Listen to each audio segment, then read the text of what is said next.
Bismillahirrahmanirrahim. Alhamdulillah nahmaduhu wa nasta'inuhu wa nastaghfiruh. Wa na'udzu billahi min shururi anfusina wa min sayyiati a'malina. Man yahdihillahu fala mudilla lahu wa man yudlil fala hadiya lahu. Asyhadu an la ilaha illallah wahdahu la syarika lahu wa asyhadu anna Muhammadan abduhu wa rasuluh la nabiyya ba'dah. Allahumma salli wa sallim ala nabiyyina Muhammad wa ala alihi wa sahbihi ajma'in, amma ba'd. Hadirin dan hadirat serta para pemirsa yang saya hormati, Assalamualaikum warahmatullahi wabarakatuh. Alhamdulillah, kita bersyukur kehadirat Allah Azza wa Jalla. Berkat taufik Allah Azza wa Jalla, masa ini masa yang sangat istimewa, hari Jumaat setelah asar, kita dapat berhimpun dalam satu majlis yang pernah disebut oleh Nabi sebagai taman-taman syurga di atas muka bumi, yaitu majlis ilmu.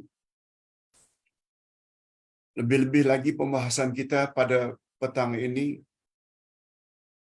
berkaitan dengan akidah di bawah tajuk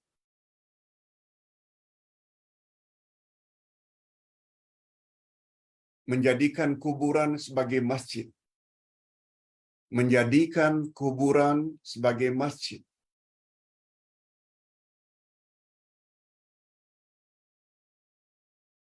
Hadirin dan hadirat serta para pemirsa sekalian, kita sedang memperkatakan tentang wasail yang menafikan tauhid dan kesempurnaannya,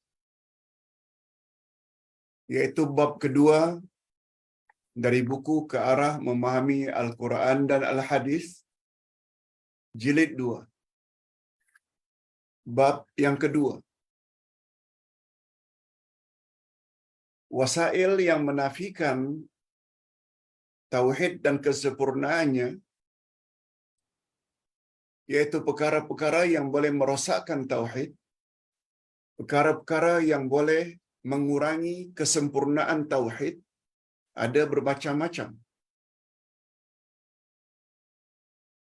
Kita sudah bahas topik yang pertama, yaitu tawassul bid'ah. Kita telah ulas dengan panjang lebar apa makna tawassul. Tawassul terbagi kepada dua, ada bid'ah dan ada syar'i. Kita bahas sampai 3 siri.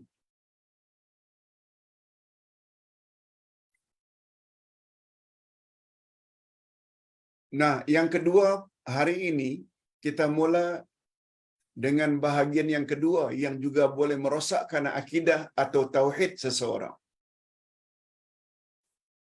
yaitu menjadikan kuburan sebagai masjid. Apa maksud menjadikan kuburan sebagai masjid? Nanti kita akan jelaskan. Mungkin kita juga memerlukan 2 paling kurang atau 3 kali, 3 siri untuk membahas topik ini. Itu sebabnya akidah Ahlussunnah wal Jamaah tidak setuju dengan amalan setengah umat Islam yang tergolong ke dalam kuburiun, terlalu menyanjung-nyanjung kubur orang-orang saleh tertentu. Mereka berdoa di atasnya, mereka bertahlil di atasnya, Mereka bayar nazar pada kubur-kubur tertentu. Beranggapan bahawa berdoa di atas kubur-kubur tertentu lekas makbul. Semuanya itu dilarang oleh agama. Itu antara lain makna menjadikan kuburan sebagai masjid. Okey, kita mula bahas topik ini bermula dari muka surat atau halaman 114.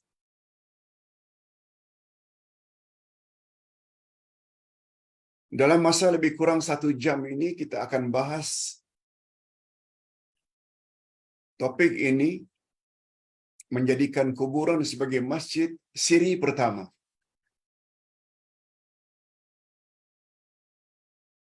Apa maksud Pak Ustaz menjadikan kuburan sebagai masjid?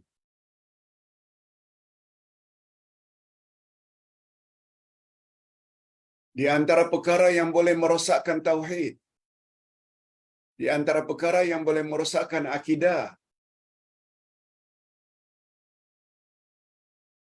yaitu menjadikan kuburan sebagai masjid. Adapun yang dimaksudkan menjadikan kuburan sebagai masjid mencakupi beberapa perkara. Mencakupi 5 perkara. Lihat buku ke arah atau Akidah Ahlussunnah wal Jamaah Jilid 2 halaman 114.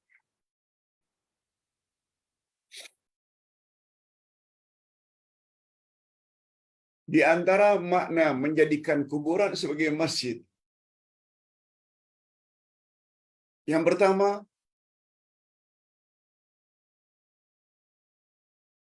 membina masjid di atas kuburan. Membina masjid di atas kuburan. Atau membina kuburan berdekatan dengan masjid. Yang kedua, beribadat kepada Allah di atas kuburan dengan keyakinan ia lebih afdal. Bayar nazar, berdoa, dan lain-lain. Itu juga termasuk menjadikan kuburan sebagai masjid. Beranggapan bila kita berdoa di atasnya, kononnya doa kita lekas makbul. Sebab yang terkubur di sana bukan sembarang orang. Dia wali Allah. Dia orang saleh. Yang ketiga, melakukan beberapa ibadat yang ditujukan kepada penghuni kuburan. Kononnya apabila kita berdoa berdekatan dengan masjid, berdekatan dengan kuburan, yang kuburan itu ditanam di dalamnya orang-orang saleh. Kononnya doa kita ditolong oleh orang saleh dalam kuburan itu untuk disampaikan kepada Allah.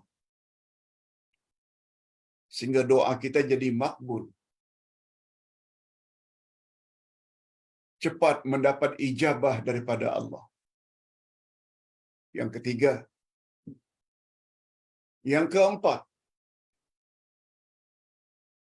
termasuk juga menjadikan kuburan sebagai masjid, mengadakan safar, perjalanan jauh untuk ziarah kubur-kubur tertentu. Itu juga termasuk ke dalam menjadikan kuburan sebagai masjid.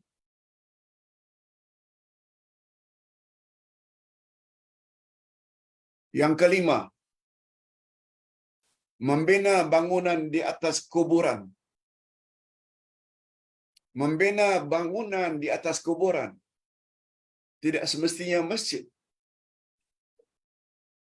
Kuburan seseorang kita bina di atasnya dengan binaan yang indah, yang mahal, kemudian dikasih pagar, kalau perlu dikasihkan lampu, kalau perlu dijadikan atau dipasang kelambu, ke semuanya itu termasuk maksud menjadikan kuburan sebagai masjid. Nah, bila kita sudah faham itu di antara makna menjadikan kuburan sebagai masjid, kita boleh fikir, ada tak berlaku dalam masyarakat?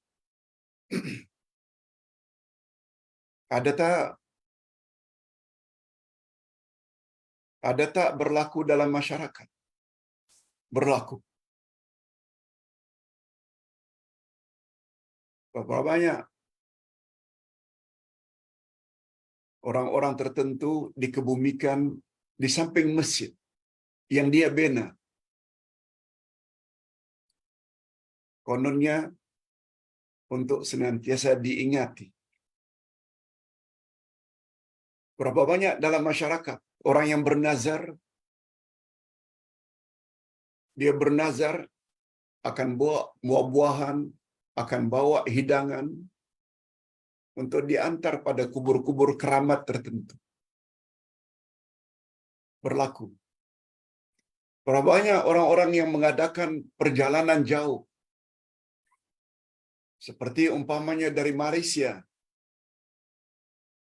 pergi ke Jawa untuk pergi ke kuburan Wali Songo, Wali Sembilan, dengan dakwaan kononnya bila berdoa di situ, doanya dikabulkan oleh Allah segera.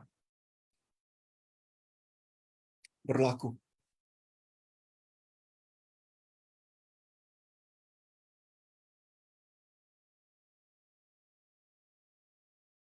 Bila ditanya mengapa berlaku,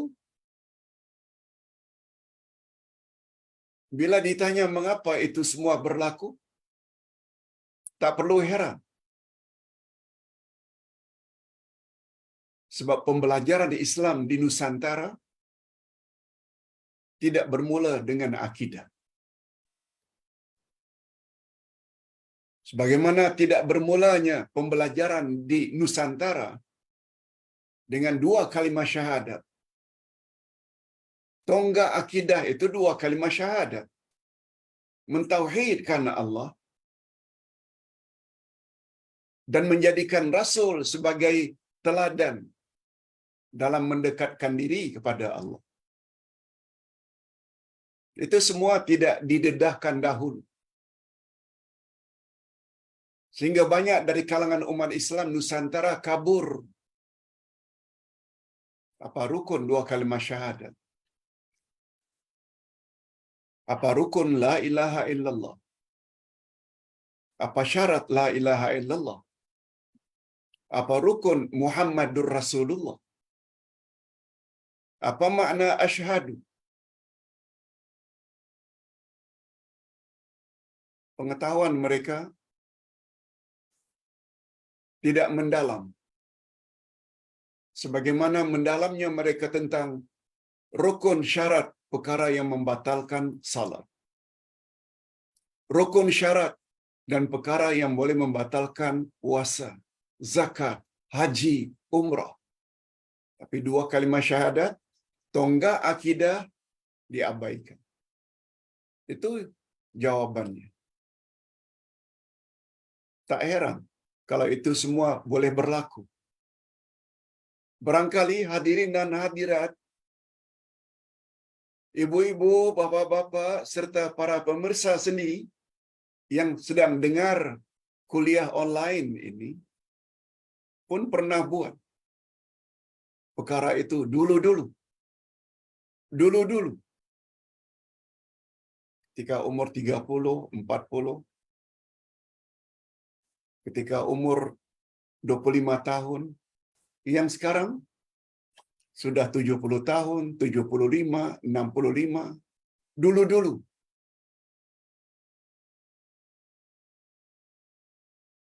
Padahal pembelajaran Islam yang ditanamkan oleh Nabi sallallahu alaihi wasallam bukan ibadat dulu. Ibadat pertama yang diwajibkan ke atas Nabi Muhammad sallallahu alaihi wasallam dan umatnya, ibadah salat. Itu bermula dari peristiwa Isra dan Mi'raj. Isra Mi'raj berlaku setelah 12 tahun Nabi menjadi rasul. Baru ada salat. Yaitu setahun menjelang hijrah ke Madinah. Ketika itu belum ada puasa, zakat, haji, umrah. Baru salat. Itu pun pada tahun yang ke-12. Setahun menjelang hijrah ke Madinah. Bila ditanya apa yang Nabi tanamkan di dada para sahabat 12 tahun pertama? Akidah.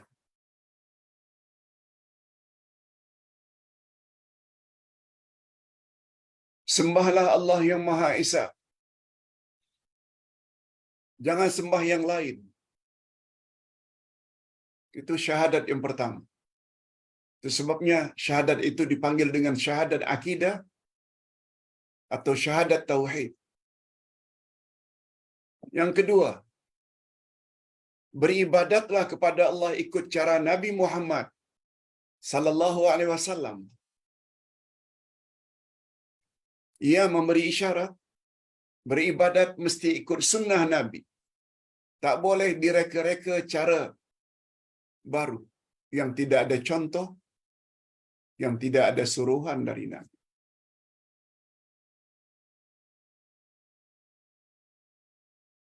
Jadi tidak heran. Pak Ustaz, adakah dalil yang melarang kita menjadikan kuburan sebagai masjid? Banyak dalilnya. Dari ayat-ayat Quran, dari hadis-hadis Nabi sallallahu alaihi wasallam, sungguh banyak. Antara lain firman Allah dalam surat Al-Jin, surah 72 ayat 18. Apa kata Allah tentang masjid? A'udzubillahi minasyaitonir rajim. Wa annal masajida lillah fala tad'u ma'allahi ahada.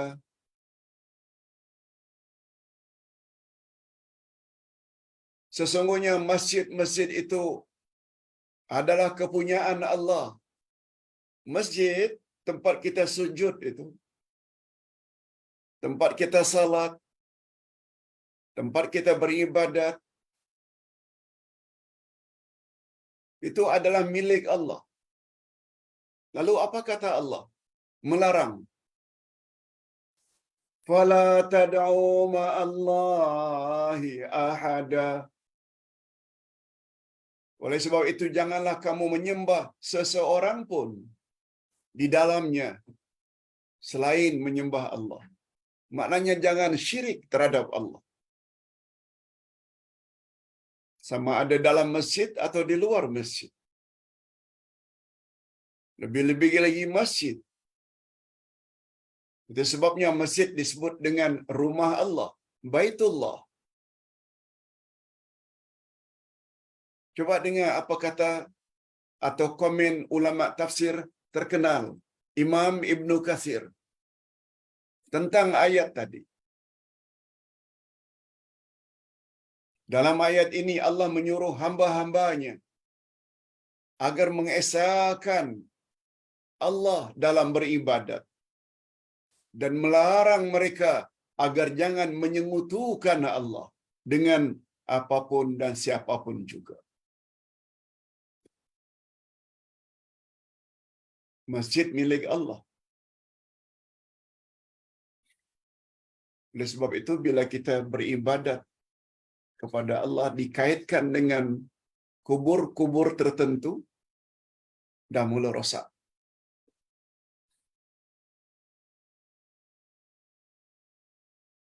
Imam Qatadah berkata tentang ayat ini. Apa komen Imam Qatadah? Ditulis oleh Imam Ibnu Katsir dalam tafsirnya. Kata Imam Al-Qatadah, orang-orang Yahudi Nasrani jika memasuki rumah-rumah ibadat mereka, lalu mereka pun menyekutukan Allah. Oleh sebab itu Allah menyuruh nabinya supaya mentauhidkan Allah Subhanahu wa taala saja, jangan yang lain.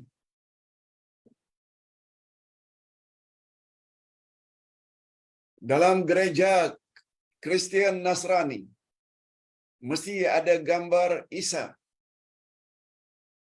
Begitu juga Yahudi. Sebab masing-masing mereka mendakwa Tuhan ada anak. Yahudi kata Uzair anak Allah. Allah sebut dalam Al-Quran.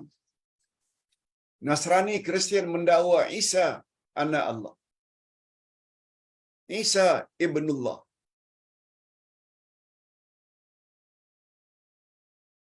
Oleh sebab itu ayat menyebut ahada. Dalam ayat yang bentuknya negatif. Nafi.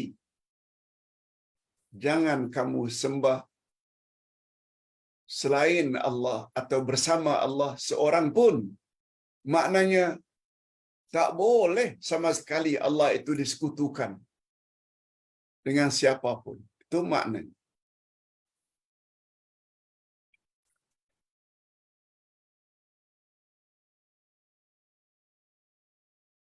Kita lihat ayat yang lain. Al-A'raf ayat 29. Firman Allah kepada Nabi Muhammad sallallahu alaihi wasallam. Qul amara rabbi bil qist wa aqimu wujuhakum 'inda kulli masjid wad'uhu mukhlishina lahuddin kama bada'akum ta'udun. Katakan hai Muhammad, Tuhanku telah menyuruh menjalankan keadilan. Al-Qist maknanya keadilan.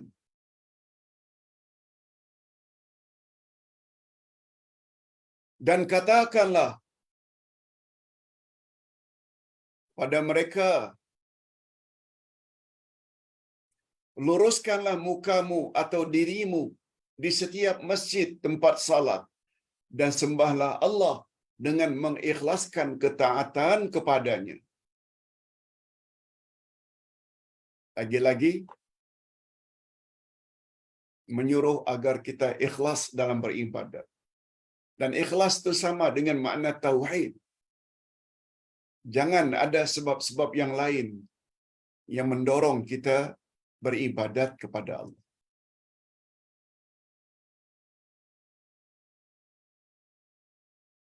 Allah, Tuhanku telah menyuruhku agar berbuat keadilan.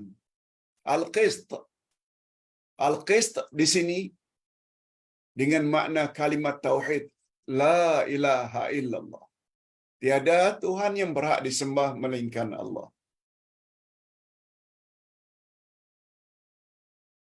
Kata Profesor Wabah Az-Zuhaili menjelaskan ayat di atas. Ayat di atas mengandungi dua perintah daripada Allah. Perintah yang pertama, agar kita istiqamah beribadat pada waktunya. Zuhur masa zuhur, asar waktu asar, maghrib waktu asar, waktu maghrib. Beribadatlah pada setiap waktu. Sebagaimana firman Allah pada ayat 103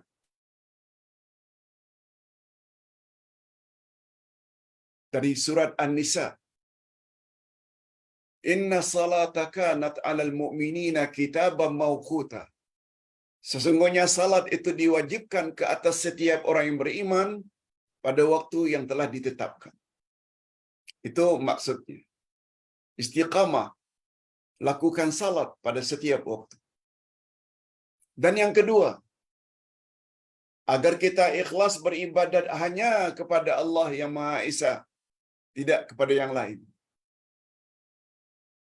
Itu komen Profesor Wahbah Az-Zuhaili di dalam kitab tafsirnya Tafsir Al-Munir.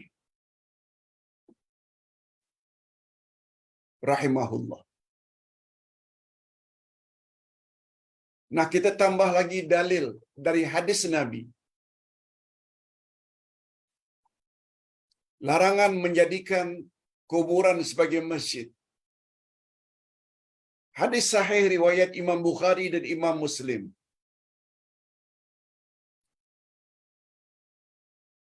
Apa kata Nabi?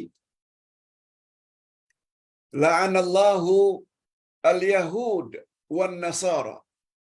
Allah telah melaknat, Allah telah mengutuk Yahudi dan Nasrani. Mengapa? Ittakhadhu qubura anbiya'ihim masajid. Karena mereka menjadikan kuburan nabi-nabi mereka sebagai masjid, tempat untuk sujud. Allah kutuk, Allah laknat.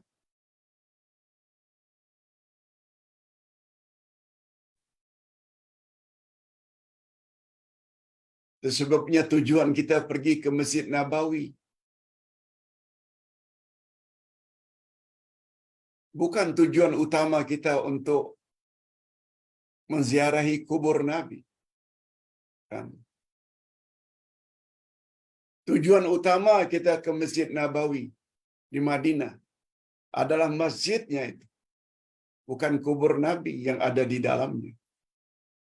Nanti kita akan bahas mengapa kuburan Nabi berada di dalam Masjid Nabawi. Sedangkan kita dilarang meletakkan masjid di dalam meletakkan atau mengkebumikan jenazah di dalam masjid. Nanti kita akan jawab.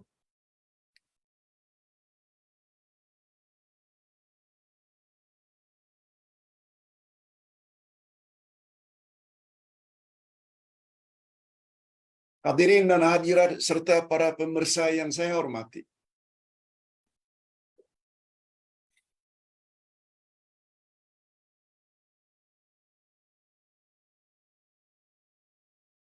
Orang-orang Yahudi dan Nasrani jadikan kuburan nabi-nabi mereka sebagai tempat sujud. Itu sebabnya kita umat Islam mesti menyalahi perbuatan mereka. Jangan diikut. Kalau kita ikut, akan rosaklah akidah kita.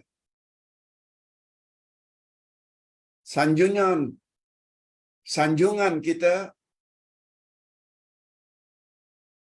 penghormatan kita terhadap Nabi Muhammad sallallahu alaihi wasallam jangan sampai ke peringkat itu.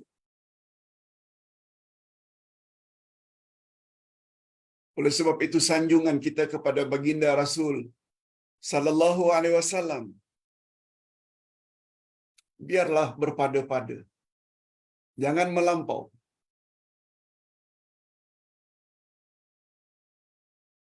Sebabnya Nabi Muhammad sallallahu alaihi wasallam bersabda dalam hadis sahih riwayat Imam Bukhari, Apa kata Nabi? La tutruni kama ataratin nasara benu Maryam. Innama ana Abdullah. Faqulu Abdullah wa rasulah. Atau kama qala Nabi. Jangan kamu sanjung aku melampau-lampau sebagaimana sanjungan Nasrani Kristian terhadap Isa putra Maryam.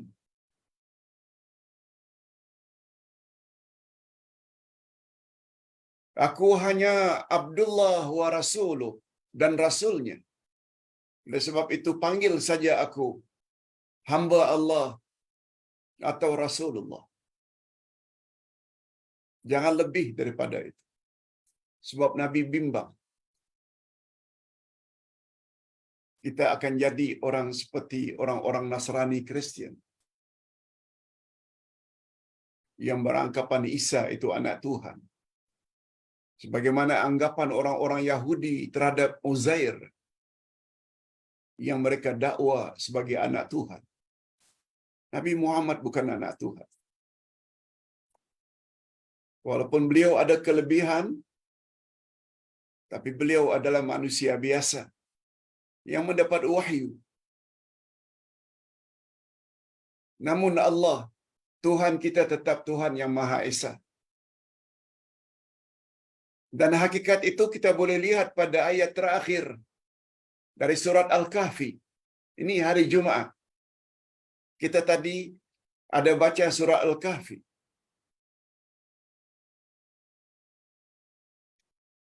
Apa firman Allah kepada Nabi? Qul innama ana basyarum mislukum yuha ilayya annama ilahukum ilahu wahid. Katakan hai Muhammad kepada umatmu, aku adalah manusia biasa seperti kamu. Aku bukan malaikat, aku bukan jin. Kamu makan, aku makan. Kamu minum, aku minum. Kamu kawin, aku juga kawin. Kamu punya zuriat, aku juga punya zuriat. Kamu sakit, aku juga sakit. Kamu mati, aku juga wafat. Exactly. Aku adalah manusia biasa seperti kamu. Cuma bezanya aku dengan kamu, yuha ilayya, kepadaku diturunkan wahyu. Itu saja bezanya. Kamu tidak dapat wahyu lagi. Setelah aku meninggal, tidak ada wahyu turun lagi. Sebab aku adalah Nabi dan Rasul yang terakhir. Namun demikian, walaupun aku terima wahyu, annama ilahukum ilahu wahid. Sesungguhnya Tuhanmu tetap Allah yang Maha Esa. Aku bukan Tuhan. Aku bukan anak Tuhan. Sebabnya kalau beribadat, beribadatlah kepada Allah. Itu makna la ilaha illallah. Itu makna iyyaka na'budu wa iyyaka nasta'in. Yes.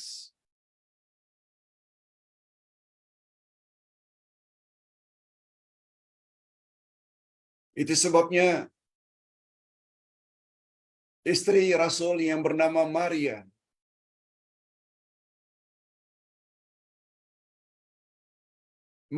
ini istri Rasul yang berasal daripada Bani Israel. Beliau yang mengatakan,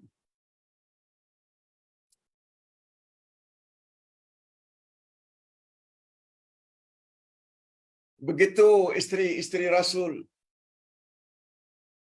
atau kaum wanita pergi ke Habasyah,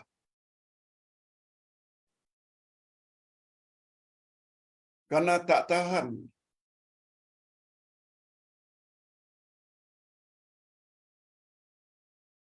dengan ancaman orang-orang kafir Mekah, maka mereka berhijrah ke Ethiopia, Habasyah, Afrika. Sampai di sana mereka jumpa Najasyi, pemimpin tertinggi yang beragama Nasrani. Mereka dilindungi. Tapi cerita kaum wanita yang turut berhijrah, bila kami masuk gereja mereka, banyak gambar-gambar nabi-nabi mereka. Ini diceritakan oleh Maria kepada Rasulullah sallallahu alaihi wasallam. Coba dengar apa komen baginda. Inna ulaika idza mata fihimur rajulus salih banau ala qabrihi masjida thumma sawwaru fihi tilka suwar ulaika syirarul khalqi 'indallah. Hadis sahih riwayat Imam Bukhari dan Imam Muslim.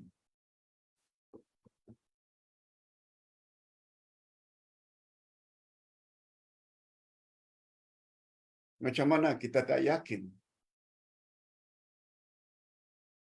Semua yang kita sampaikan ada dalilnya. Quran, hadis, dan hadisnya sahih-sahih belaka. Kalaulah dengan penyampaian seperti ini, yang mendengar masih lagi tak percaya, itu maknanya hatinya sudah tertutup.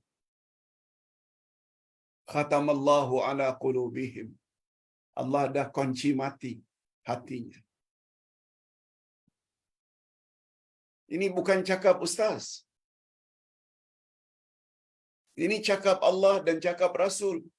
Sahih pula.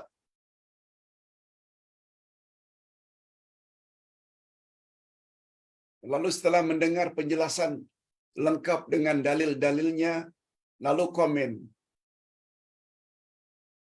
Alah, tak mengapa. Bahaya. Komen itu tuh bahaya.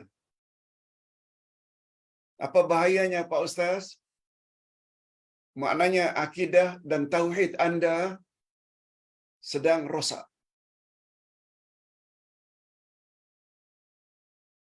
Sebab Nabi Muhammad sallallahu alaihi wasallam hanya menjamin orang yang tidak sesat itu bila dia jadikan Quran dan Sunnah sebagai hujjah, dalil, bukti, argument.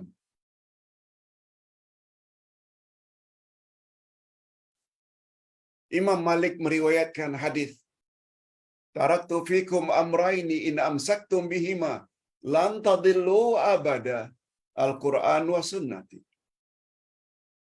Sabda Nabi, aku tinggalkan dua pedoman untukmu wahai umat.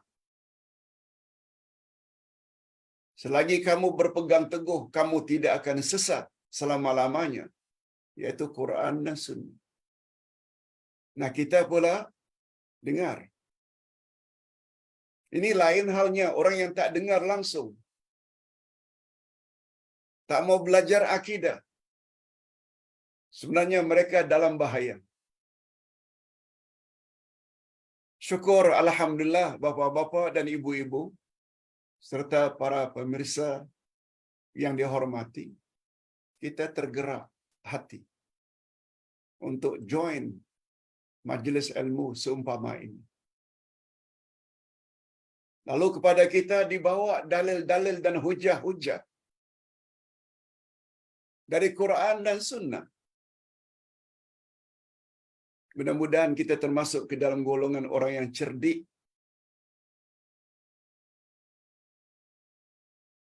orang yang pintar, orang yang bijak.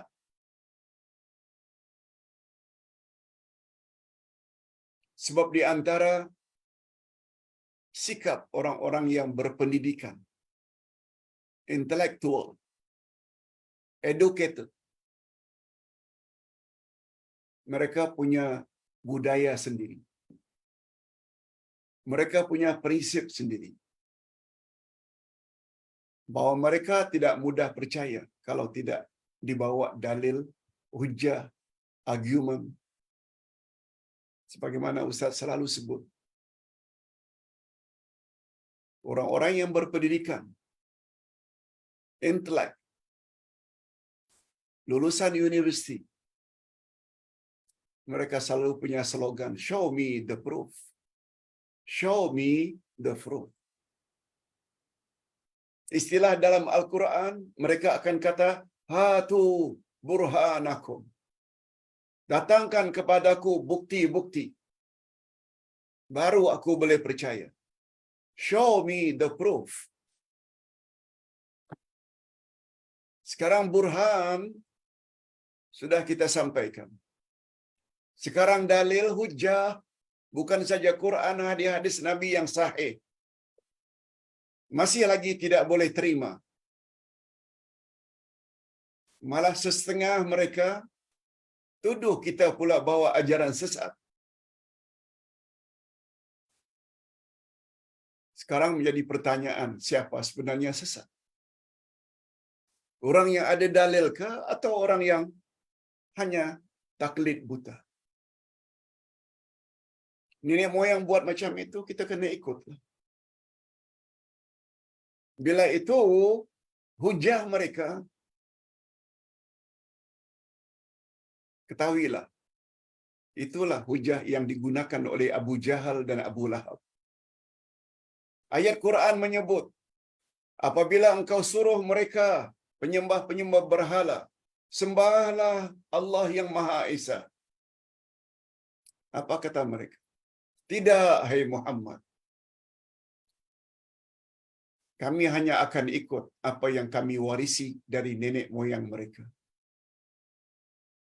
Coba tengok, apa bezanya antara setengah orang Islam hari ini dengan musyrikin Mekah? Apa bezanya? Sama.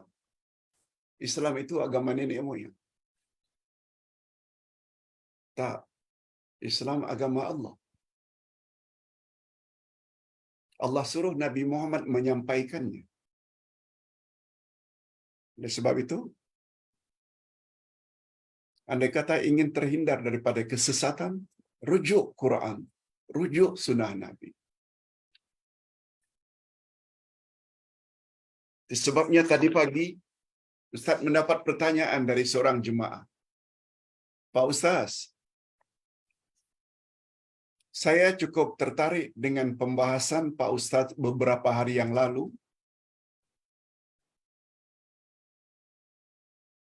di bawah tajuk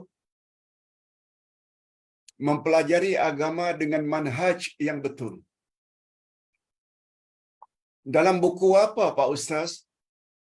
Pak Ustaz telah tulis. Lalu Ustaz gambarkan buku ini. Ke arah memahami Al-Quran dan Al-Hadis jilid 5. Muka surat sekian. Sila Puan rujuk. Apa jawaban beliau? Saya tak punya buku itu, Pak Ustaz. Saya selalu dengar ceramah, Pak Ustaz. Tapi buku tersebut Ustaz tak punya. Saya tak punya. Lalu Ustaz jawab, itu jilid 5. Kita dah belajar jilid 1, 2, 3, 4. Sekarang yang kelima. Dan ke arah memahami Al-Quran dan Hadis yang ke-6, itu sedang Ustaz tulis. Untuk kita cetak tak lama lagi. Mudah-mudahan sempat. Sebelum buku 5 ini kita tamatkan. Lihat. Alhamdulillah, langsung beliau minta, boleh tak share pada saya Ustaz, kalau ia dijual di Shopee, macam mana cara? Alhamdulillah. Belajar. Tak cukup dengar saja. Baca. Dengan baca, kita tahu ini dalilnya, ini hujahnya. Membuat semakin mantap keyakinan kita. Apalagi ini berkaitan dengan akidah.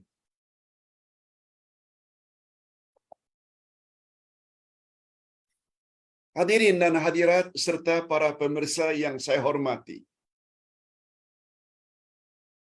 Atas dasar inilah maka Rasulullah sallallahu alaihi wasallam melarang dengan keras kita membina masjid di atas kuburan-kuburan. Sebab itu adalah amalan Yahudi dan Nasrani. Ini sebagaimana hadis daripada Jundab bahwa baginda sallallahu alaihi wasallam bersabda 5 hari sebelum baginda wafat.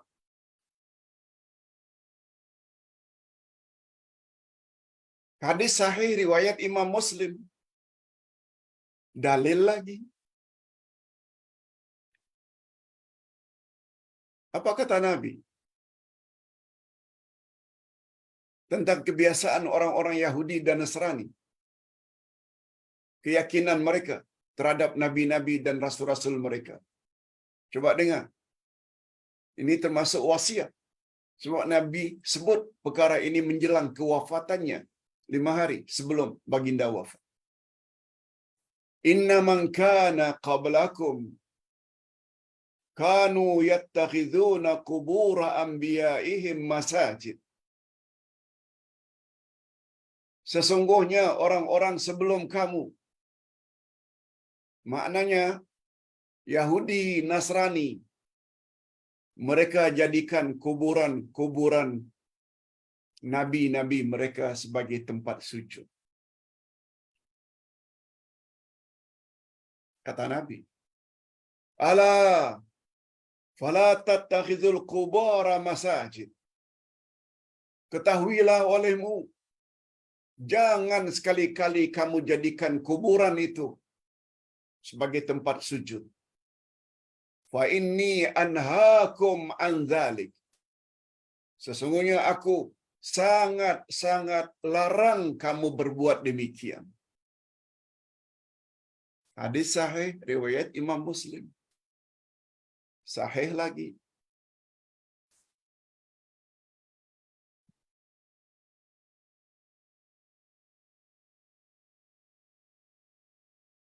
Dan jika menjadikan kuburan para nabi sebagai masjid adalah dilarang, maka sudah pastilah menjadikan kuburan yang lebih rendah martabatnya adalah lebih utama untuk dilarang. Pak Ustaz boleh ulangi statement itu? Para nabi dan para rasul betul tak manusia pilihan, kekasih Allah? Manusia yang paling dekat dengan Allah. Sebab mereka adalah utusan Allah. Mereka maksum lagi. Kubur para nabi saja dilarang oleh Nabi Muhammad sallallahu alaihi wasallam.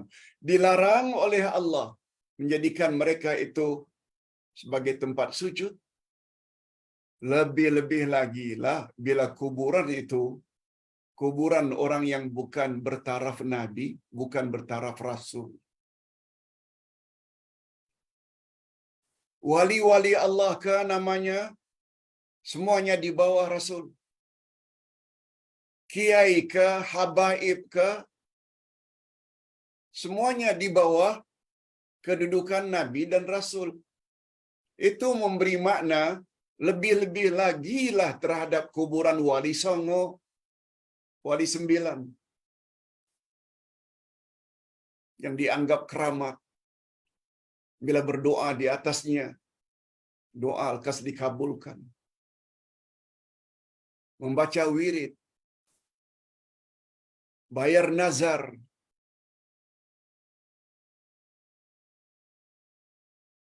na'udzubillahi min dzalik. Mudah-mudahan bapak-bapak sekalian kita dilindungi oleh Allah dari daripada menjadi insan-insan seperti itu. Ini belum lagi hadis sahih riwayat Imam Bukhari. Apa kata Nabi? Man tashabbaha biqaumin fahuwa minhum. Siapa yang menyerupai perbuatan suatu kaum, maka dia termasuk kaum itu. Menjadikan kuburan-kuburan Nabi itu sebagai tempat sujud, itu perbuatan Yahudi dan Nasrani. Oleh sebab itu, bila ada dari kalangan umat Islam yang buat perkara yang sama, malah bukan Nabi lagi,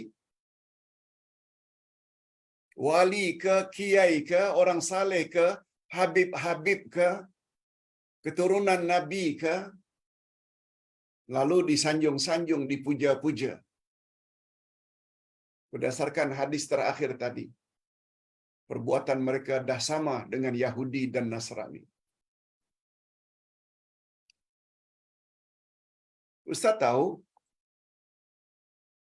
bila Ustaz bercakap perkara ini, banyak di luar sana orang yang tak senang, yang tak suka.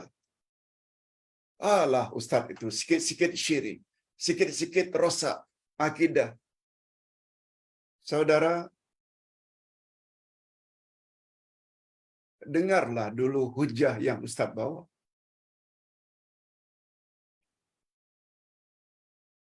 Udai, Ustaz ingin selamatkan bapa-bapa dan ibu-ibu daripada amalan yang pernah kita lakukan jadi rosak. Berapa banyak ayat yang mengatakan syirik dapat menghancur leburkan seluruh amal saleh. Lihat ayat 53 surat Az-Zumar. La in asyrakta la yahbatanna amaluk wa la takunanna minal khasirin. Bila kamu terlibat dengan syirik, hancur musnah seluruh amalan kamu. Dan di akhirat nanti, kamu pasti menjadi orang-orang yang rugi. Itu sebabnya, pengetahuan tentang ilmu agama sangat mustahak.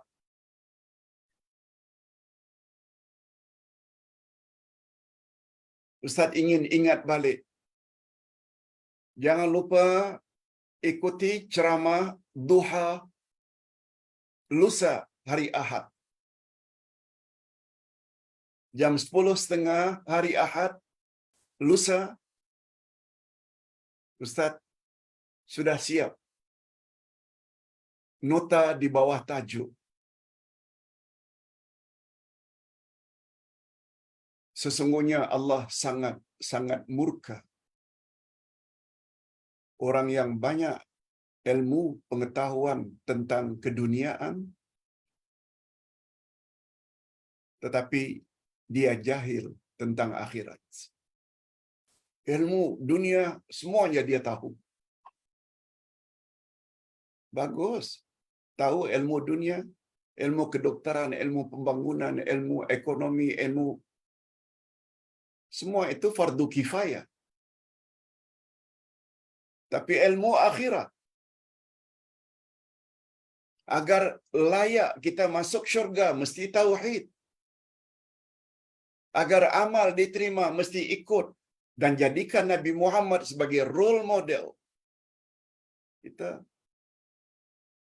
sambil lewa, Allah kata innallaha yubghidu. Allah sangat murka terhadap orang yang banyak ilmu pengetahuan tentang keduniaan. Jahilun bil akhirah, tapi dia jahil terhadap ilmu-ilmu akhirat. Ilmu akhirat, ilmu akidah, ilmu fiqh, ilmu akhlak.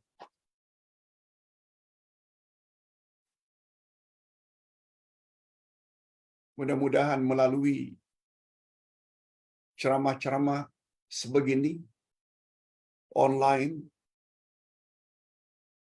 kita dapat rasakan hikmahnya PKP. Hikmahnya adanya COVID-19. Kita yang selama ini tak dapat siraman ilmu akidah, siraman ilmu tafsir, siraman al-asma'ul husna,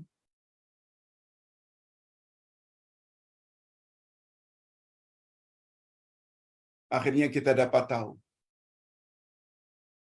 begitu pentingnya akidah, begitu pentingnya tauhid, begitu pentingnya ikut sunnah Nabi. Walaupun barangkali dirasa agak terlambat, tak jadi masalah.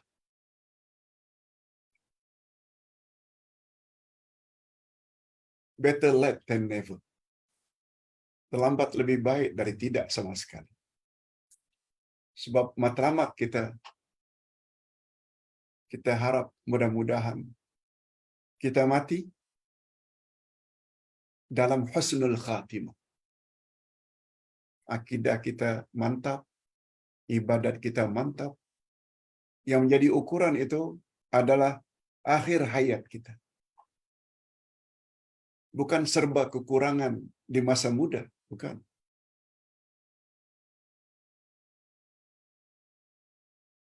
Baginda Rasul sallallahu alaihi wasallam bersabda dalam hadis sahih riwayat Imam Bukhari, "Innamal a'mal bil khawatim." Sesungguhnya amal yang paling menentukan nasibmu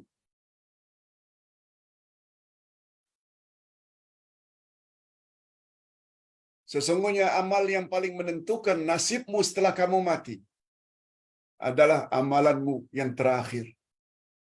Akidahmu yang terakhir. Itu sabda Nabi, hadis sahih riwayat Imam Bukhari. Ini yang Ustaz katakan, topik ini tidak boleh kita selesaikan sekali pertemuan. Sudah 1 jam kita bercakap. Ustaz kira cukup sampai di sini dulu. Kita akhiri dengan doa. Alhamdulillah Rabbil Alamin. Wassalatu wassalamu ala ashrafil anbiya'i wal mursalin wa ala alihi wa sahbihi ajma'in. Rabbana zidna ilman nafi'a wa rizqan tayyiba wa amalan mutaqabbala. Ya Allah, tambahkanlah untuk kami ilmu-ilmu yang bermanfaat. Lebih-lebih lagi ilmu yang berkaitan dengan akhirat. Sehingga dengan ilmu-ilmu tersebut, amal kami Engkau terima dan layak mendapat ganjaran besar di akhirat nanti. Berilah kami rezeki yang baik, halal lagi diberkati.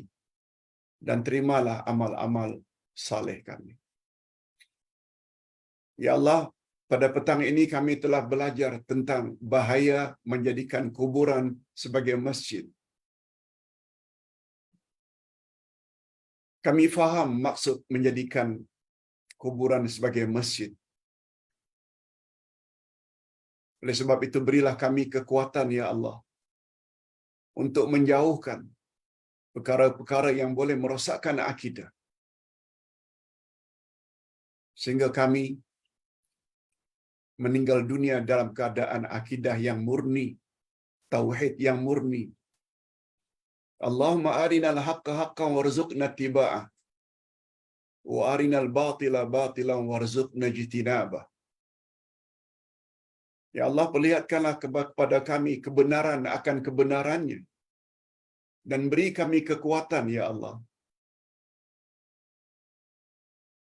supaya kami dapat melaksanakan kebenaran itu dengan sungguh-sungguh secara istiqamah. Sebaliknya perlihatkan jugalah kepada kami kebatilan, kesesatan akan kebatilan dan kesesatannya. Dan berilah kami kekuatan ya Allah untuk menjauhi kesesatan dan kebatilan itu sejauh-jauhnya. Ya Allah ya Tuhan kami, Engkau Maha tahu bahwa saudara-saudara kami di Palestin, Gaza, Kudus, dari kalangan umat Islam sedang dibantai, dizalimi oleh Yahudi, laknatullahi alaihim. Oleh sebab itu balaskanlah ya Allah kekejaman mereka dengan balasan yang setimpal.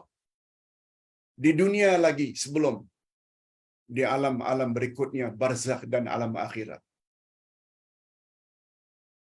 Allahumma ansuril Islam wal muslimin wal mujahidina fi kulli makan. Ya Allah, bantulah Islam dan orang-orang Islam. Khasnya para mujahidin Palestin. Menangkanlah perjuangan mereka. Bantulah mereka ya Allah.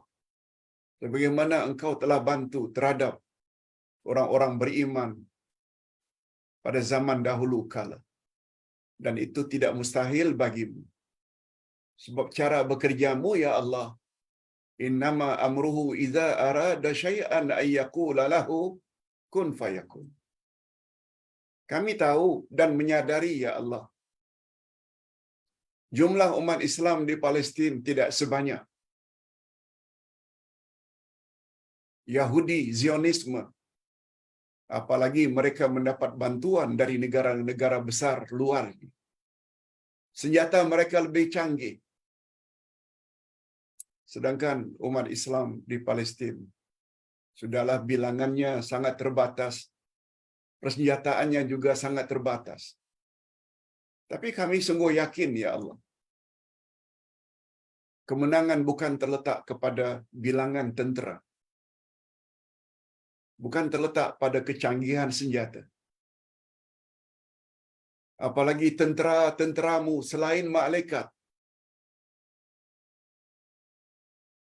angin tenteramu, tanah tenteramu, api tenteramu. Engkau boleh kerahkan semuanya itu untuk menghancurkan Yahudi Zionisme. Wa sallallahu ala nabiyyina Muhammad wa ala alihi wa sahbihi ajma'in. Subhana rabbika rabbil izzati amma yasifun. Wa salamun alal mursalin walhamdulillah rabbil alamin. Subhanakallahumma wa bihamdik, asyhadu an la ilaha illa anta astaghfiruka wa atubu ilaik. Assalamualaikum warahmatullahi wabarakatuh.